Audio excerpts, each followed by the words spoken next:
அண்மை செய்தியை பார்த்து வருகிறோம். இந்த ஆண்டின் முதல் சட்டப்பேரவை கூட்டத்தொடரானது தொடங்கி நடைபெற்று வருகிறது. இந்த நிலையில் அண்ணா பல்கலைக்கழக மாணவி பாலியல் பலாத்கார வழக்கு தொடர்பாக அதற்கு எதிர்ப்பு தெரிவித்து தினம்தோறும் அதிமுகவினர் சட்டப்பேரவைக்கு கருப்பு உடை அணிந்தும் முகக்கவசத்தில் வாக்கியங்கள் அணிந்தும் அவர்கள் வந்த நிலையில் இன்றைய தினத்தில் அவர்கள் வழக்கம் போல வெள்ளை ஆடை உடுத்தி வந்திருக்கிறார்கள். இதுகுறித்து விவரங்களோடு இணைகிறார் எம்முடைய செய்தியாளர் ராஜேஷ். ஒவ்வொரு நாளும் சட்டப்பேரவை கூட்டத்தொடரில் எதிர்க்கட்சிகள் என்ன நடவடிக்கைகளில் ஈடுபட்டு இருக்காங்க, என்ன மாதிரியான நிகழ்வுகள் அங்கு நடைபெறுகிறது அப்படின்றத பார்த்துட்டு இருக்கோம். இன்றைய தினத்தில் அதிமுகவினர் வழக்கம் போல தங்களுடைய அந்த வெள்ளை உடையிலேயே வந்திருக்காங்க. எதனால இந்த மாற்றம்? இன்றைய நிகழ்வுகள் என்னென்ன? வணக்கம். அதிமுகவினர் நீங்கள் குறிப்பிட்டது போல தொடர்ச்சியாக கருப்பு சட்டையில் வந்த நிலையில் இன்றைய தினம் மீண்டும் வெள்ளை நிற சட்டையிலேயே வந்திருக்கிறார்கள்.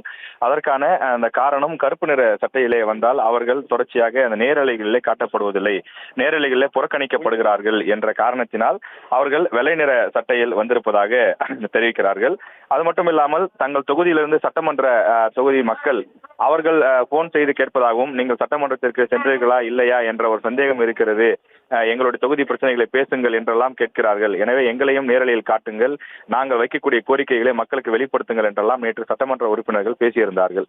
எனவே கருப்பு நிற சட்டை அணிந்து வந்தால் கேமராக்கள் இந்த பக்கம் திரும்புவதே இல்லை, அதனால் நாங்கள் வெள்ளை நிற சட்டை அணிந்து வந்திருக்கிறோம் என அதிமுக சட்டமன்ற உறுப்பினர்கள் தெரிவிக்கிறார்கள். அது மட்டும் இல்லாமல் இன்றைய தினம் எதிர்க்கட்சி தலைவர் எடப்பாடி பழனிசாமி பேச இருக்கின்றார். நீண்ட நேரம் அவர் பேசுவார். எனவே அவர் பேசக்கூடிய அந்த பேச்சுக்கள் நேரலையிலே ஒளிபரப்பு செய்யப்பட வேண்டும் என்பதற்காக வெள்ளை நிற சட்டையிலே வந்திருப்பதாகவும் தகவல் கிடைக்கிறது.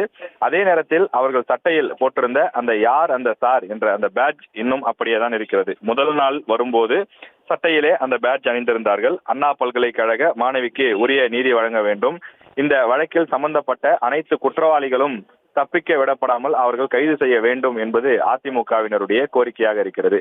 எனவே அதனை வெளிப்படுத்தக்கூடிய வகையிலே தொடர்ச்சியாக இன்றும் அந்த பேட்ஜ் அணிந்து வந்திருக்கிறார்கள். நேற்று வரை தொடர்ச்சியாக அவர்கள் கருப்பு சட்டை அணிந்து வந்த நிலையில் இன்று அதனை மாற்றி மீண்டும் வெள்ளை சட்டை, வழக்கம் போல எப்படி வருவார்களோ அதே போல வெள்ளை நிற வேட்டி வெள்ளை நிற சட்டை என்றும், பெண் சட்டமன்ற உறுப்பினர்கள் வழக்கமாக தாங்கள் அணிந்து வரக்கூடிய மற்ற கலர் புடவைகள் போன்றவற்றையும் அணிந்து கொண்டு சட்டமன்ற வளாகத்திற்கு வருகிறார்கள். இன்னும் 2 நாட்கள், இன்றும் நாளையும் மட்டும்தான் சட்டமன்றம் நடைபெற இருக்கிறது. இன்றைய தினம் எதிர்க்கட்சி தலைவர் ஆளுநர் உரை மீதான விவாதம் குறித்து தன்னுடைய பல்வேறு விஷயங்கள் குறித்து பேசுவார்.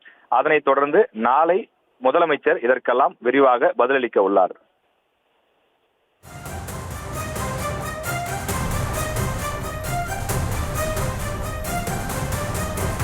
சட்டப்பேரவையின் இன்றைய நிகழ்வுகள் தொடர்பான உங்களுடைய தற்போதைய விவரங்களுக்கு நன்றி ராஜேஷ்.